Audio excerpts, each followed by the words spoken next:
Welcome, everyone, and thank you for joining this webinar entitled The Anatomy of an IT Accessibility Coordinator. This webinar is being live captioned, and you can view the captions by clicking on the link in the chat window of your control panel. I'm Lily Bond from 3Play Media, and I'll be moderating today. And I'm joined by Kara Zirkle, who is, of course, the IT Accessibility Coordinator at George Mason University. We have about an hour for this presentation. In this presentation, we're going to have you feel free to ask questions throughout. We will take specific questions for each slide and compile any other questions to ask at the end. The best way to ask your questions is to type them directly into the window at the bottom right of your control panel. This presentation is being recorded, and we will send out an email with a link to view the recording and slide deck as soon as they're ready. Feel free to live tweet at 3Play Media with the hashtag A11Y. And this presentation is being held in conjunction with the Online Learning Consortium, and they wanted to let you know about a workshop that they have coming up in June, which you can register for on their website. And with that, I will hand it off to Kara, who has a great presentation prepared for you. All right, so the anatomy of an accessibility coordinator, just to give you an idea of how things got started. So as part of Commonwealth of Virginia, they adopted rules and regulations similar to Section 508 a few years back. And as part of that, Mason actually decided to put a committee together to determine what that role or responsibility would actually look like and what they needed to do to help achieve the new requirement that the Commonwealth of Virginia put in. So as that, it became the IT Accessibility Coordinator position was created. So each state has some type of requirement to themselves of whether it is policy, guidelines, whatever else it might be. Every state has that now. So Mason is a level 2 state school, so not to go too deep into it, but a level 1 basically means we have to follow the state line by line to a T. Level 2 means that we can follow some of the state stuff, but at the same time, Mason has their own policies in place that we follow based upon what we prefer in addition to what the state would actually require. And a level 3 is actually the school themselves have their own policies for pretty much everything. So we're in the middle of that at Mason, and as part of a requirement to move to level 2, there actually had to be an IT accessibility policy in place. That policy was actually signed within about a month's time of me actually starting at the university, and I was the first IT accessibility coordinator. So it was a brand new position. I was the first one hired. I had no idea what to expect, but all I knew was there was already this policy put in place that the CIO of the information technology group had signed off on. Now, the interesting part about that is I'm not part of IT. So as an organizational structure, we are actually, the Assistive Technology Initiative Office is under Compliance, Diversity, and Ethics, which is housed under the Office of the President. So as an organizational structure, we have a poll question here that's going to pop up. I'd actually like to know where some of you all are from or where you're housed within your college or university environment, so we can kind of get some ideas of what this might look like.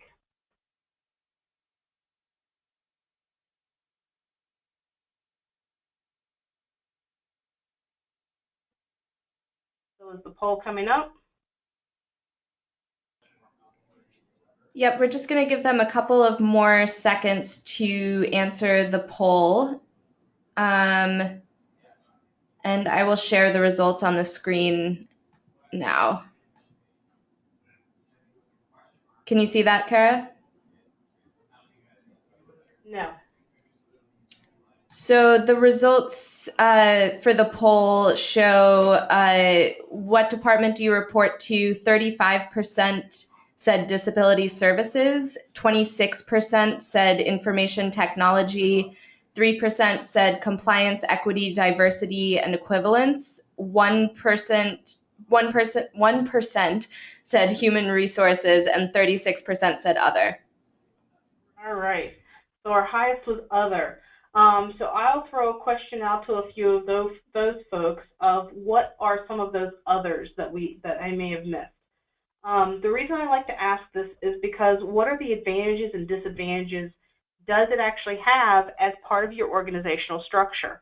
So if you are focusing purely on overall accessibility and compliance within a university, but you're housed under disability services, there's sometimes a stigma within that because disability services is known for providing accommodations for students with disabilities.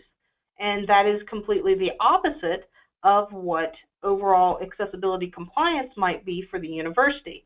Now, they do tie together very closely, but they still are having to pave two different roads in which you're trying to work with. So when it's housed underneath that, it can sometimes add a little bit more difficulty or confusion to the folks that you're working with. If it's under IT, then it's the same thing. Sometimes it's actually very helpful to be housed under IT because IT is the majority of where your technology, hardware, and software purchases are being made, or decisions are being made that could implement the entire college or university infrastructure of these softwares and things like that. But at the same time, because IT is still a part of the larger overall university, how far down are you in that organizational structure for you to work with the CIO or VP of IT to then be able to also work directly with and having the top-down approach from the president's position. And that also kind of goes along the line of within HR or anything else.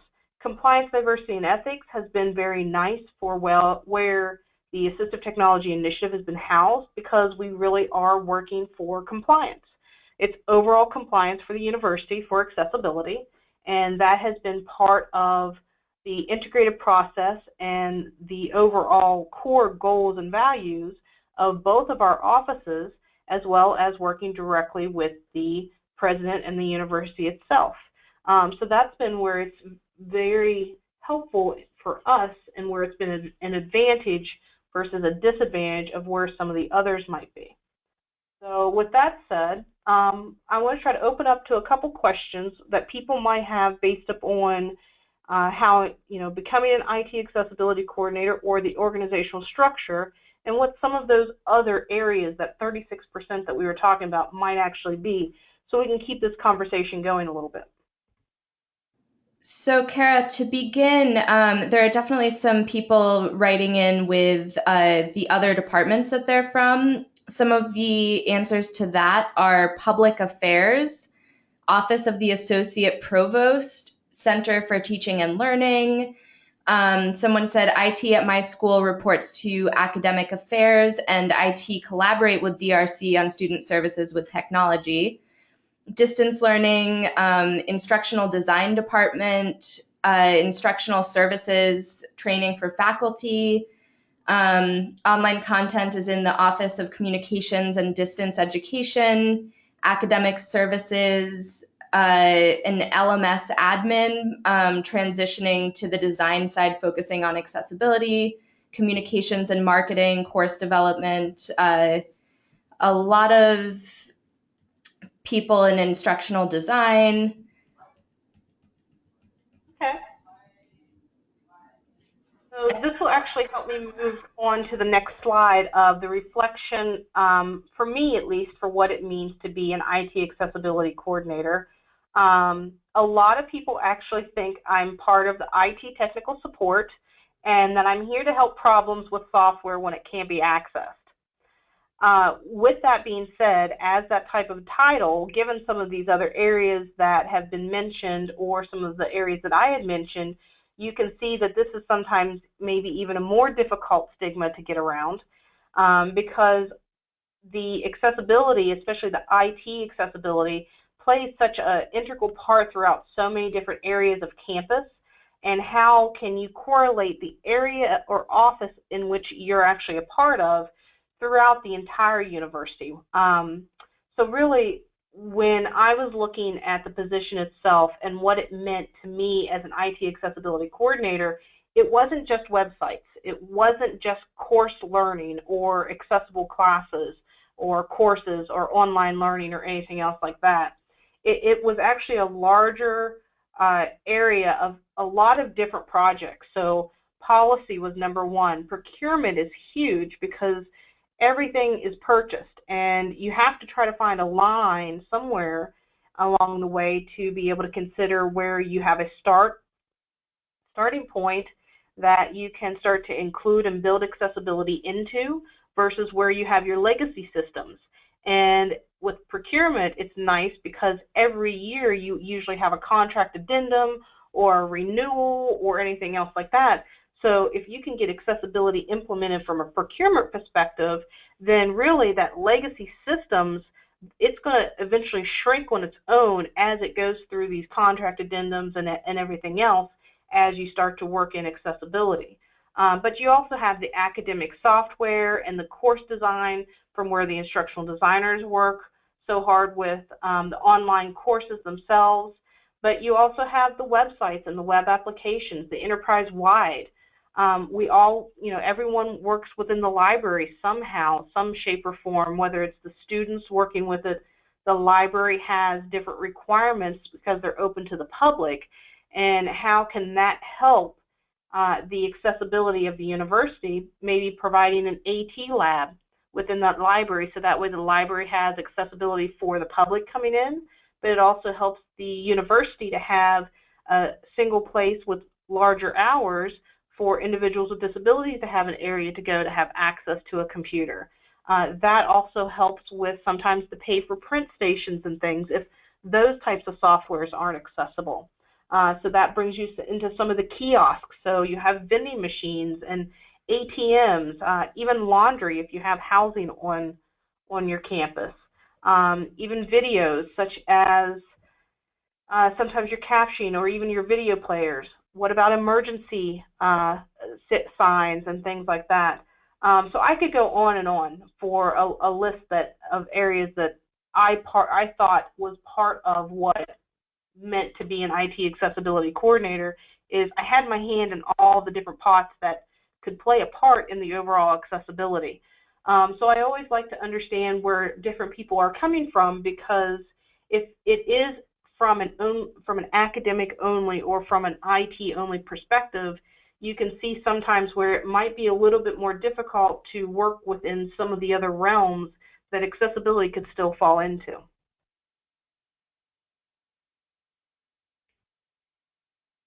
So do we have any questions or anything so far with what I've covered? There is one question here so far. Someone is asking, is there a law I can point to that states face-to-face courses need to be proactive in the creation of accessible instructional materials? A law for it to be proactive? No, it's really more designed within the best practice. You do have, depending upon if it's a private or public school, you do have different laws and regulations. The part that you're falling into, and a lot of where this reactive to proactive perspective comes, is at what point in time we were always used to building in accommodations for face-to-face courses. But how many of those face-to-face courses are now using e-learning materials? So your learning management systems, you might be using third-party supplemental materials from publishers.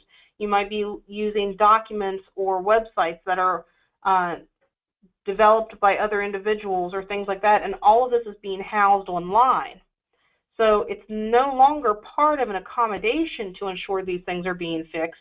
It's because these things are already online, that's where the university actually has to look at the other rules and regulations and laws that may apply to the online materials. And that's where that reactive to proactive approach gets into play, and it's not any one specific law that you can point at when it's a face-to-face, because a lot of face-to-face faculty still think of it as it's an accommodation when I have a student, period. But it's really more so because technology has advanced so much, it's the accessibility of that technology that needs to be implemented all the time during the design, during the purchase, the use of it, whatever it might be, so that way the students can still have equal access to that material at all times, and it would still have accommodations for things such as extra time for exams or a quiet room environment, maybe the use of a calculator, whatever those types of accommodations might be coming from disability services. So it's not that clean cut, but you do have the WCAG 2.0, the Section 508, whatever state law that you're in. Look at the guidelines or look at the university policy and see what they reflect within that 508, WCAG 2.0, ADA Title II, whatever it might be. And those are the areas that are really going to apply more so to the web versions of what you're working with for your learning management and things like that. So it's no longer just a face-to-face using what's in the classroom. It's because we're using so much technology. It's that hybrid version of what we need to design for online learning and our distance education courses. Thanks, Kara. And someone is also referencing the Dear Colleague letter from the Department of Education as a helpful resource. And we can link to that if anyone is curious about it. Someone else is asking, do you perform any usability or accessibility testing? Yes, we do. We provide testing for new purchases being made within the university. We have a large procurement procedure developed, and that is actually part of a larger IT perspective. There's a committee there that reviews any new purchases coming in, and that's not just for accessibility, but that's also for security, implementation, just to make sure it's going to work with the technology that we have already in-house. If it's going to be an RFP, if there's multiple offices on campus looking to purchase the same thing, it might help save money. So we have testing put in place for things like that. We also have automated as well as manual testing put in place for websites, web applications. And we work with a lot of different individuals along campus that are those content and web developer and managers there. We provide training across the board for our faculty, our web design, our content managers, really anybody that's wanting to learn a little bit more about designing for accessibility, even mobile guidelines, because the mobile guidelines and accessibility overlap about 75%. So a lot of people sometimes come in just to learn how to design better for students who bring their own devices and access stuff mobile. It doesn't necessarily have a lot to do with accessibility for what they're wanting to learn. So there's a lot of different areas like that that we do for testing and training. Thanks, Kara. And there is another question here. What is the distinction between EIT coordinator and the office serving students with disabilities? Can you say that second one again? The difference between the IT coordinator and the office serving students with disabilities. So the IT for the accessibility coordinator, and if that is asking the difference between someone within a disability office, it's still going back to the equal access. We look to our disability services office here to provide and determine, based upon documentation of disability, the accommodations that are needed, assistive technology they send over to us for recommendation and referrals, things like that. But that is all in the area of the disability themselves. The IT accessibility, an individual shouldn't necessarily have to self-disclose to be able to ensure something is made accessible. It's that equal access because they are signing up for an online course just the same as any other student would sign up for an online course. They can sign up 2 weeks in advance, they can sign up a week after it's started. But at that point in time, no one has time to run around and try to provide the accessibility of that course. So that's not anything that the disability services would have necessarily worked with in the beginning. That's really where the IT accessibility could actually be working with the instructional designers and the faculty who design that content. So they are working parallel with one another, but they're still working for two different goals that ultimately will make everything more accessible and easier for all students, but especially those with disabilities. Thanks, Kara. And let's do one more question here and then move on. Someone is asking, we have an ADA coordinator in HR who makes it clear that they have no knowledge of accessibility. How do we make leadership understand that this isn't good and that accessibility is much more than web accessibility? That would go back to that reference letter that someone mentioned. Actually would be a great use of something coming from OCR. Also using some of the documentation of the lawsuits that have been pushed out by OCR and DOJ. The recommendations there, not using them as threats or anything negative, but by all means actually using them in a positive light to say, here are all of the things that have happened within other schools and universities. Here are similar situations within our school that could have put us into the same realm that this university or school is facing right now. And using those recommendations that they have, a lot of times if you look at those, one of the top areas that the lawsuits will actually pull out as a recommendation is have someone that actually has accessibility authority. So where does that authority lie? Is it the ADA coordinator? Is it the disability services? Is it someone within IT or your compliance or anything else? And what does that actually look like in regard to the education and the backing of that? Because if you ask someone that's within the disability services or even maybe someone within the ADA, they're not going to want that additional responsibility added to them, because it does conflict a little bit with the accommodation piece and everything that they're having to do. So by them having to handle both jobs, then sometimes that might be a bit much for one individual to try to handle. But that's often how you see the start of an IT accessibility coordinator or an accessibility specialist or something along those smaller schools, is someone who may have some knowledge or awareness of accessibility or disability in some way, shape, or form gets tacked on this other additional responsibility. That's how you also see it coming out of your IT office, your instructional designers, everything else, and then someone just happens to get this added to them, and before you know it, they now have this added responsibility. So it's best to really define that responsibility and what the goals are for that, to see if that's really something that can realistically be done within the role that it's being looked at. Thanks, Kara. So there are some other questions coming in. It's up to you whether you feel like we should move on and take more questions later, or whether you want to take them now.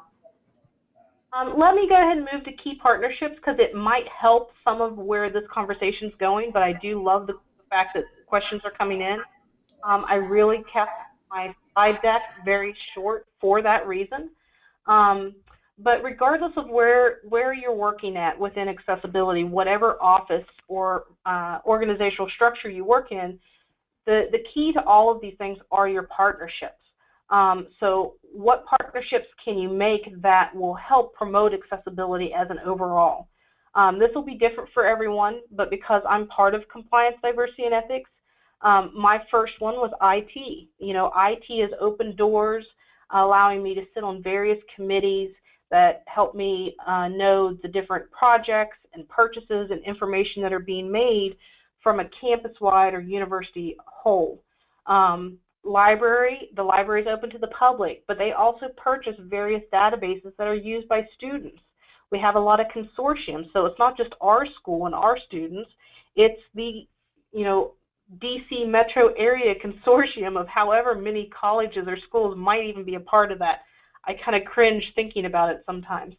But it's also your multimedia purchases of knowing whether or not the videos that are being purchased or I guess used for that semester have captioning, and if not, then is captioning something that you can partner with maybe IT and library to provide for the overall university as a whole, or different things like that. I mean, the possibilities are endless, and they're all going to be very specific based upon the environments of where each of you are at.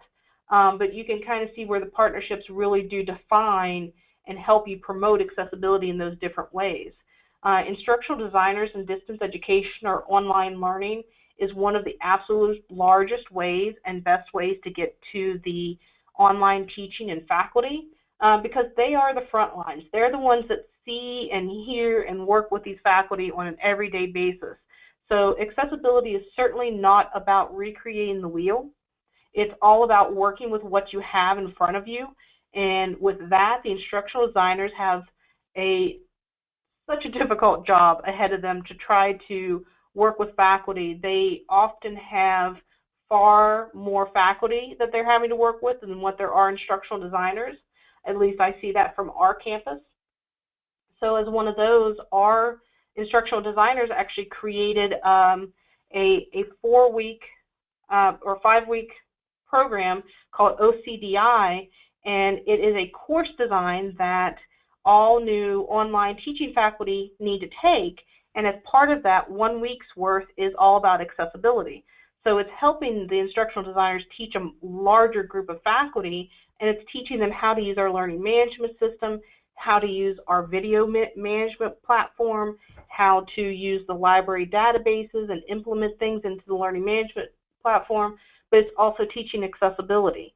So by working with these partnerships, it's allowed us to really build into a lot of different things, and this goes back to the question that someone had asked before of the difference between the accessibility coordinator and the DE or the disability. Is this is really where you're building accessibility into the design versus what an accommodation would be to have that key and level of success. So let's go ahead and go back to some more questions. Great. Very much along the same lines, someone is asking, how much responsibility do your faculty have for creating accessible course content? Responsibility that they have. We have a policy within the university, and that is part of any faculty, staff, or vendor, contractor. So it does cover everyone, and it is specifically stating e-learning. So it does cover the design of courses as well as the technology used within teaching and everything from there. So we do have policy for those faculty. If those faculty do go through our distance education office and work with our instructional designers, which is under our provost group now, they do take courses and are walked through areas of design that do include accessibility. If you have your face-to-face courses, or if you have what I like to call your rogue online teaching, because there's a lot of faculty that can use your learning management system that might have Collaborate or Adobe Connect or whatever else it might be, that they use that as part of their teaching, but not actually go through the instructional designers to learn the best practices. What do we do there? So one of the things that we've actually done is we work very closely with a couple different groups, our Disability Services Office, but also the advisors. Advisors are key for trying to find priority levels of where to include accessibility when you don't know who is teaching online versus face-to-face versus e-learning or whatever it might be. So if you do know the degree program that your students with disabilities are taking that you've gotten through your disability services, then you can actually work with your advisors to see what a longevity may look like of a 2 or 4 year program based upon the likelihood of a general student taking that degree program. And then you can start working with those faculty or those academic units to teach them about accessibility, because the probability of them having someone with a disability is much higher than another course design or so on and so forth. So we use that sometimes as well to help within our teaching and training and help push that as a best practice for our faculty. Thanks, Kara. And that brought up another question from someone who is responsible for checking to see if faculty are actually making their content accessible after they've been through your training. So we also provide audits for our online courses.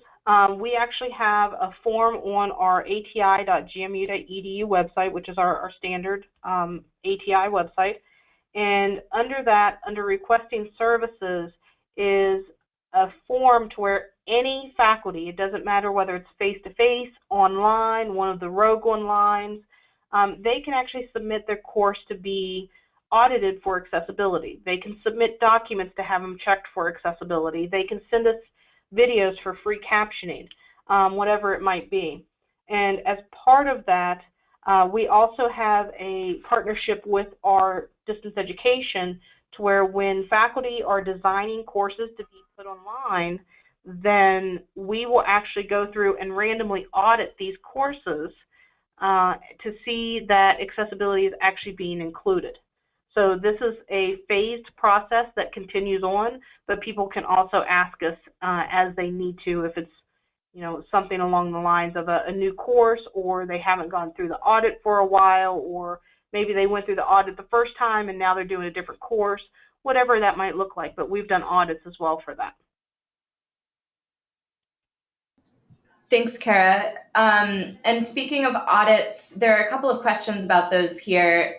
Do you recommend any specific companies to begin accessibility audits with? They see SSB BART referenced on GMU's site, but people are also wondering about QM, Quality Matters, or siteimprove.com.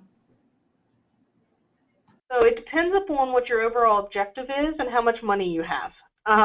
There's a lot of different companies out there that can do audits. Are you looking for a web audit for accessibility, or are you looking at a web audit in general that will give you all kinds of information and maybe, if you're lucky, get you some accessibility information? Are you looking for an audit for accessibility plans for your entire campus and university, or are you looking for it only within a library or distance education? So it depends upon what your business case and need is.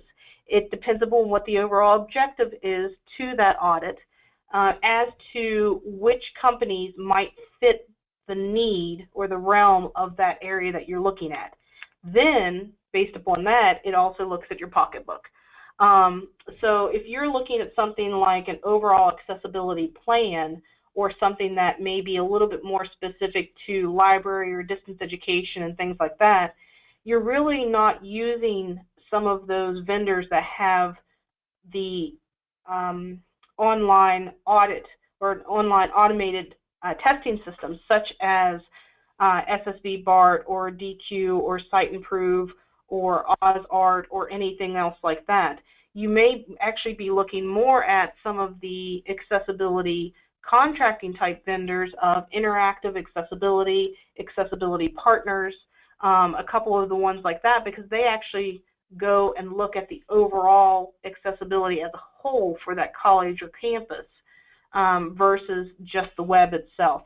So that's a really detailed question that I can probably answer in email from someone, but it has a lot of variables to it, because if you're looking for just a web automated, like a accessibility web automated audit, then that is where you can look at your SiteImprove or your SSB BART or your DQs or your accessibility Oz and CryptZone, or there's tons of them out there that can do that, because they'll use their automated systems to help within that.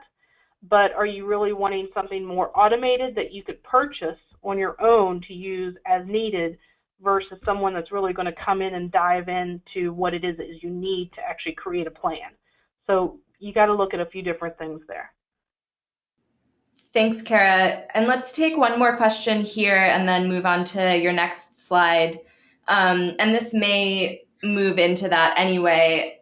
People are asking what qualifications are required of an IT accessibility coordinator, And can you please speak in more detail about exactly what you're doing in your job day to day? Are you developing the trainings you mentioned? Are you doing the accessibility audits, or some combination or something totally different?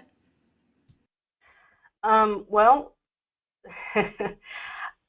background-wise, it really just comes down to understanding the technology, understanding the accessibility as a whole. For me, my degree platforms were psychology and instructional design. So that is where I came from within my learning aspect. I've been in the field of accessibility and started out in AT in the home and that universal design aspect well over 15 years ago. So I basically kind of transitioned and learned as technology and Section 508 started to become a thing. And I just got sucked in and followed it ever since. So there needs to be some type of background, whether it's technology or the understanding of accessibility and disabilities, or something within that realm for the accessibility coordinator, really. And then as part of a daily job that looks like for mine, if I would be looking at what a daily environment would be for me 8 years ago when I was still pretty new on the job, I would be jumping from office to office, committee to committee, trying to learn as much as I could about any processes or policies being written or committees being held to see how accessibility might be able to be applied. And then I would work with all of these different units and just go and do meet and greets and do all kinds of open house trainings for accessibility overall, to really just try to get the word out for people to understand who I was and what I was doing and why I was there. Because when I first started, people started to hear accessibility and they just thought, oh, well, great, we now have another process we have to go through. Well, that's just going to add more time. So that was probably my daily 8 years ago. Now that's changed to where the office itself of the Assistive Technology Initiative has evolved so much that we as an office really push out and promote accessibility as a whole for working with our distance education to get those audits to come in. Yes, I do audits for courses, but I am not the only one to do the audits for the courses now. We have worked where we created a captioning proposal, and I was one of the ones that worked on that at the beginning stages, but that's now grown so much to where we have an accessible media coordinator to where she handles these requests. So that was a part of it as an in-between, as an interim. I now house and oversee a lot of the document accessibility stuff, but we've also now started to provide a automated server platform that can create some more accessible or more usable solutions from what imaged PDFs and things like that might be to help an automated process. A lot of my day-to-day now is working with the procurements, looking at the policy, the procedures, talking a lot with vendors back and forth to educate them about the accessibility, seeing who will be willing to work with us and build accessibility into their platforms versus who's not, and then working with the business case and the Mason requesters to see what other options we have. Testing and training all the time. Working with all of the different partnerships that I've talked about just to see what new is going on within their environments, to see what new we can build accessibility into. So it's always trying to figure out all the new things that are going on to figure out how we can implement accessibility overall as everything new that I started to do 8 years ago. So every day is different. It's certainly not the same thing every day. Thanks, Kara. And I think at this point we should move on, but we have a lot of questions coming in, and I promise we will get to some of them moving forward. All right. Well, with that said, some of the greatest successes, and we have, we also have challenges along the way. But we have to find success in anything that we do, even if it's some of the smallest things, because we have to learn, we have to train, we have to practice, anything else along the line. But some of the biggest things for myself was working with IT as part of our Architecture Standards Committee.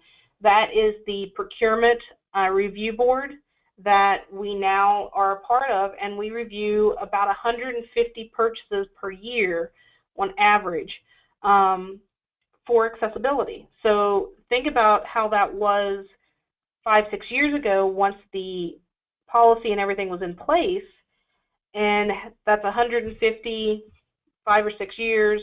We're looking into thousands of projects, but then you're also looking at the addendums of all of those older purchases and those older contracts that are slowly starting to come through as well, to where chomping at the bit by bit, we're starting to include accessibility a little bit more. The DE audits and reviews were a huge success because we worked with our distance education office. If they weren't as open as what they were to accessibility and the instructional designers learning and helping us implement that into the training process, we wouldn't be able to provide as much accessibility for our online courses as we could. And then finally, the updated policy and adding the procurement policy as well, because the policy, as I stated early on, it was actually signed and created by the CIO of IT about the same time that I got hired. So we actually didn't have anything to do with it. It was just designed in a way that, you know, they thought was best for the university, which was good at that time because it was when we were first starting out. But now we've actually updated it to include the e-learning. The procurement policy is actually stating that if the individuals don't go through the review board, that they could get their products pulled, so on and so forth. So we've really been able to tighten that up and make it a little bit more secure and add some teeth to it to ensure people are really actually following things and making sure accessibility is part of what they do. But then that goes back to what I was saying before, is some of the biggest challenges. Getting a top-down approach is such a huge challenge, especially for a very large university, because it seems like you're always working at a top-down approach because there's always a new top-down or a new academic unit or a new break-off to another unit or something like that, to where you're always having to find the new top person to then bring them into the access of accessibility. Providing that equal communication. If you would go around to 3 different offices and ask them what does accessibility mean to them, how many different answers are you going to get? Really defining accessibility and making sure everybody's on the same page of what that means was a big challenge, because until you get to that point, people are always going to be confused and they're always going to have a different level of what accessibility means to them. And really then after that is keeping up with the demand. I was the only person looking at VPATs, websites, purchase items, you know, trying to help implement and find ways to design accessibility into projects. And then finally, there was a program support that was hired just about 2.5 years ago, that she's now been able to do some of the deep dive testing of some of these websites and vendor purchases and things like that. So really being able to keep up with demand, our office as a whole really did an entire, we got to a more proactive stage to where we weren't just trying to keep up with the accessible text or, you know, keep up with the assessments or the trainings, but we're actually able as an entire office now as a whole really look at accessibility as a university. And because of those things, it helps with the demand itself.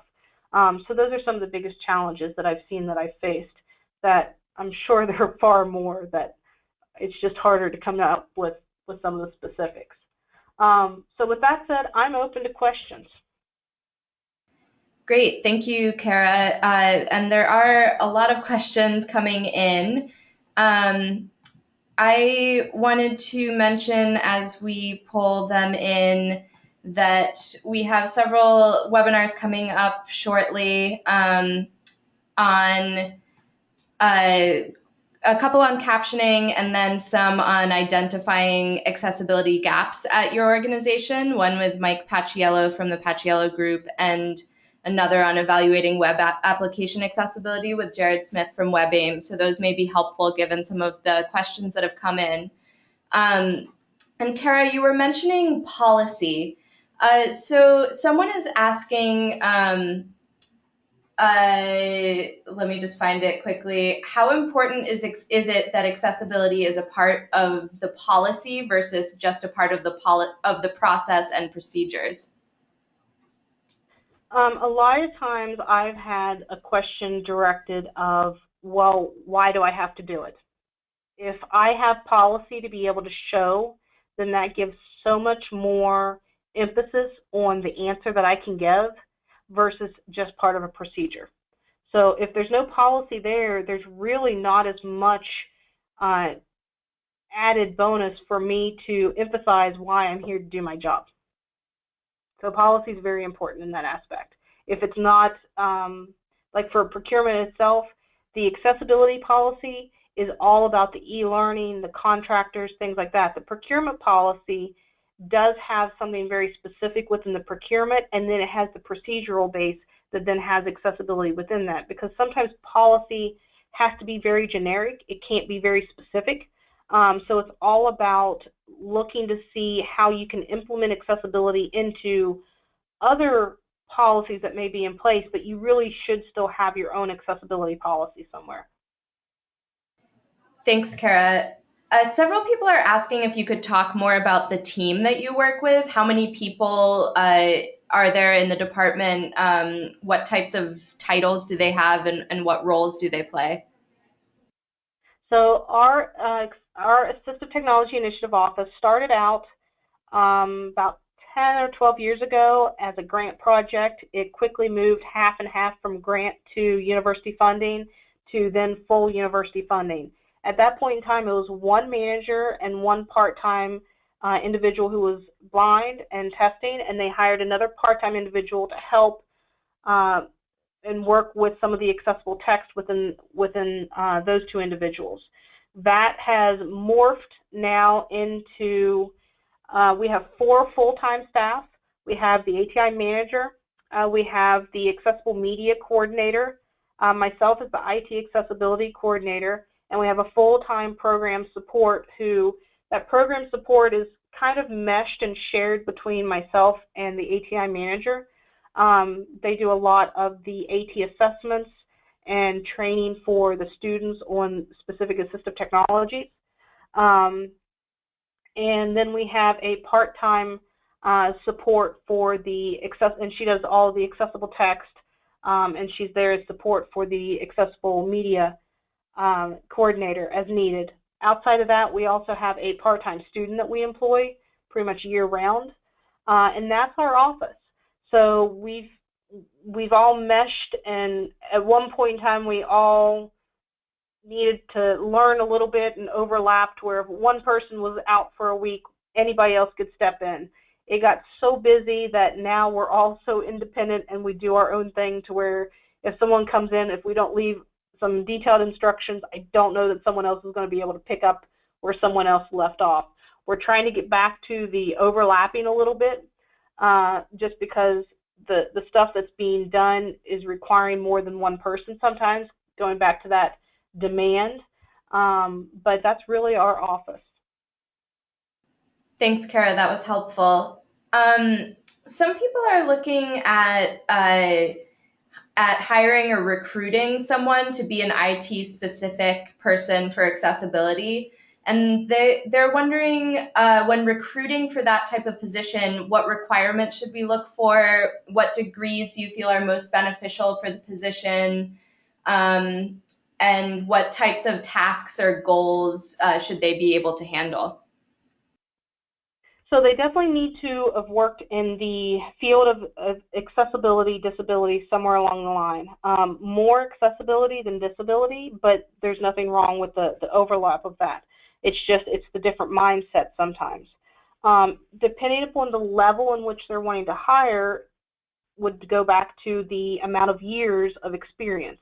If you're wanting someone that's very new out of school, wanting to kind of come in and start doing some testing and stuff, just a couple years knowledge might be enough. If you're wanting someone to really come in and take control of whatever this office, or create an office, or whatever, something like that might look like as a manager position, then you're going to want at least 7 to 10 years experience within that. so that you can comfortably be able to let that be created on an as needed basis with some minimal oversight.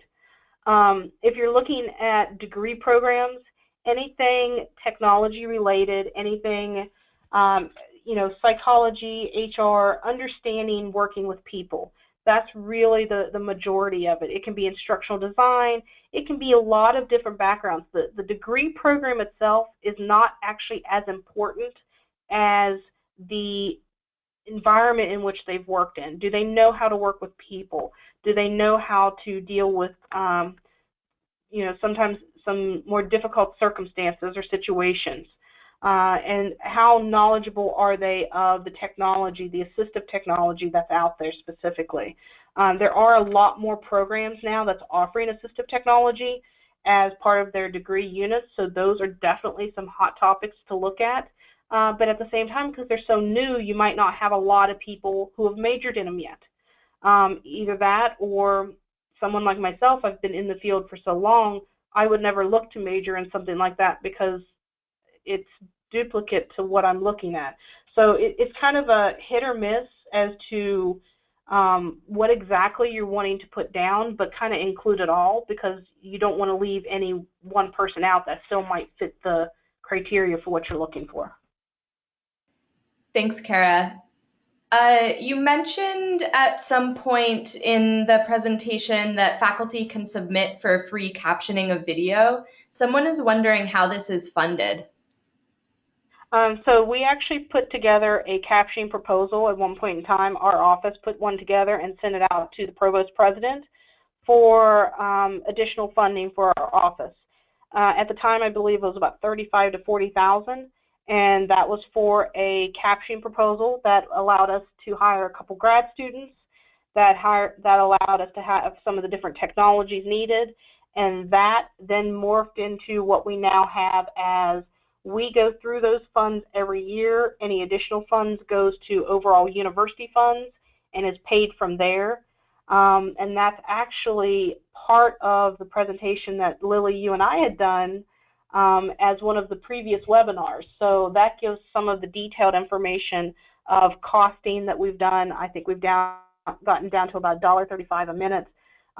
Some of the different numbers of videos we have based upon academic units and things like that. So that's actually, the detailness in that can be found, I think, both on your site as an archived webinar as well as on our ATI website as an archived webinar.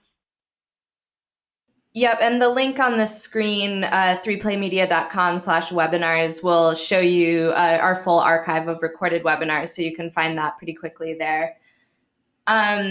So Kara, a couple of questions here are about whether or not you experienced any resistance on implementing compliance, and what your strategy was for getting departmental buy-in to be proactive rather than just getting by. There's always resistance. There's still resistance. It's always going to be an uphill battle. It doesn't matter what group that you might be working with. And I think that's a lot of times because titles change, people leave, departments change, but buy-in is a hit or miss. You take your allies, use them how you can, burn the candle at both ends, work in the weeds as well as work on the top levels of that buy-in that you can get. And then really, it depends upon that structural process. You've got to have the buy-in of your highest level of VP or CIO or whoever that may be. If you don't have the support and buy-in from them, then I'm not really sure how you're going to get that pushed out much more across the campus. We've always had that buy-in, so I don't know how to speak to that as not having it, but you really have to have it from somewhere to be able to allow that expansion. But there's always going to be resistance because it seems as something new, it seems as something changed, it seems as more time or money. There's always resistance. Thanks, Kara. Several people are asking how much you feel that accessibility and usability overlap. I think it overlaps a good bit. There are some areas, a good example to that is when we do testing of websites and applications, we do provide an area of usability as part of the testing when we can in that, because it's really just bettering the program or the application or website overall for everyone. And a lot of the usability features are actually becoming what used to be accessibility features. I mean, look at our cell phones. We all have a microphone app or button on our keypads and things that we can use that to talk into our phones. That's really more of a usability feature now, but it was designed originally as accessibility for disabilities.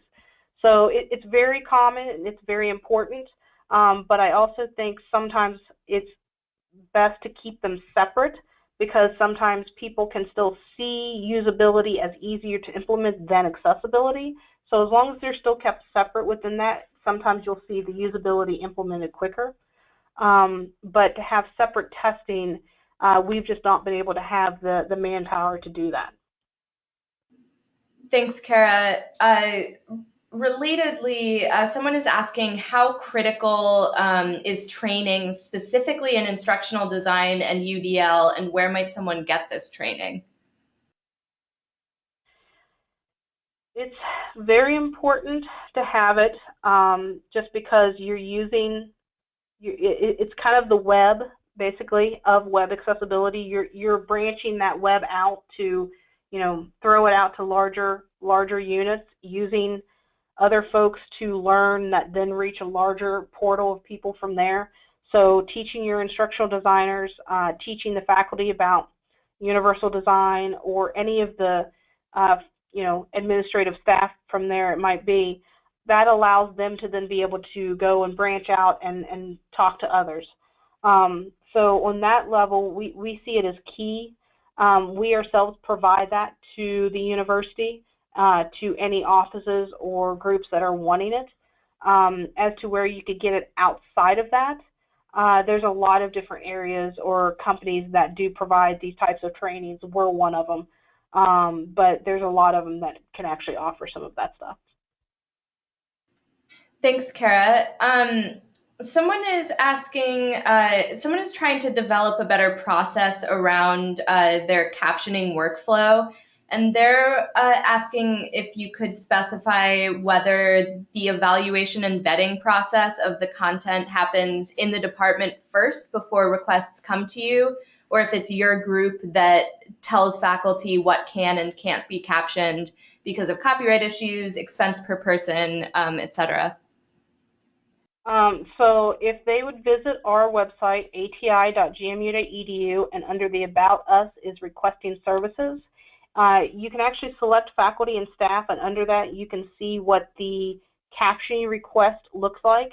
That asks all the questions that we ask a faculty or staff member, for them to know what is needed. Copyright versus fair use. We've been told that fair use is going to trump copyright. So if we need to caption it, caption it. We've done that sometimes by saving it and keeping it on an internal YouTube channel. We have Kaltura as our video management platform. So there are different ways that we can keep it private to that specific course, or individual that might be needed if it is going to be something that could be copyrighted and considered. But at the same time, we do a lot of things like that within our captioning. There was a second part of that question. The other part of the question was just wondering whether it's the department that vets it or whether you vet it. We do, well, part of the vet is through that form. Once things are submitted, then we see all of that's submitted. Through the Accessible Media Coordinator, she'll actually check through the library. She'll do a quick Google search, see if we can find it captioned somewhere else first. If not, then we send it out directly to the vendors. Sometimes the vendors work directly through our Kaltura video management platform. I know that you all have an API for that. So depending upon what the environment looks like for that school or university, it's sometimes just a click of a button to then send out what's needed to be captioned from there. And then that way we have the SRT files, things like that we keep on hand, and we keep a database of everything that's been captioned, so that way we know if someone else requests something, we already have it there in hand, so it's not duplicate work and cost. Thank you so much, Kara. And that looks like it's about all that we have time for today. Thank you, everyone, for all of your very thoughtful questions. And Kara, thank you so much for another great presentation. It was great to have you back.